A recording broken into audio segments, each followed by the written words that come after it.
What's the biggest lie that your clients believe? Time heals all wounds. They don't believe that? No, they do. They think that time will heal all wounds, and I don't.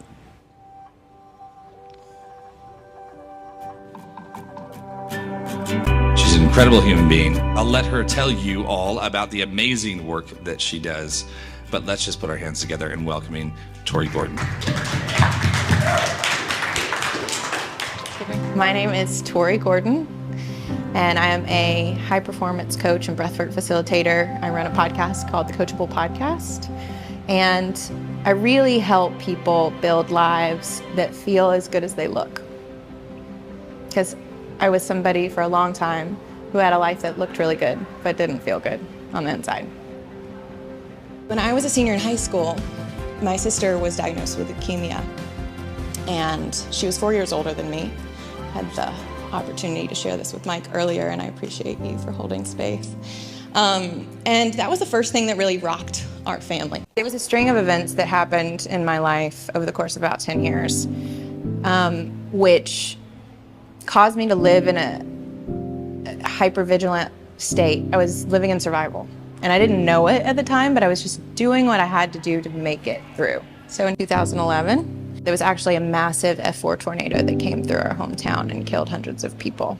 And it wiped out, our entire city, and it devastated our home and our community, and we had to rebuild.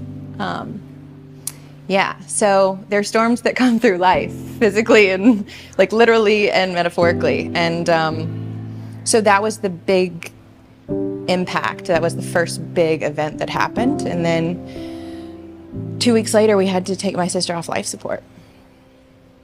And so I watched this beautiful, vibrant life make this transition, which was really a holy moment to experience. And so I started to have all these questions about who am I and why am I here and what am I meant to do? And then my mom was diagnosed with stage 4 ovarian cancer. And my mom passed 10 days after my 27th birthday. That's when I started to look in the mirror and be like, okay, how do I pick up the pieces now? It was like that storm came and threw all of this emotional debris around. And it's like, okay, now what? How do we rebuild? How do we move forward? Because you don't move on, you move forward. And that process was looking at all of the ways in which I looked at life and said it shouldn't be this way. That's wrong, it shouldn't have happened, why? And I realized that the way that I was living was in conflict with life, in conflict with what was the truth. And part of my healing and my transformation and the work that I do now is helping people and helping myself come into acceptance of life. And what typically we do when a storm comes through is we go out and we clean up. Yet no one tells us how to clean up after an emotional storm. So what do? It stays there. And then the next thing happens. We go away to college. Maybe we have our first heartbreak.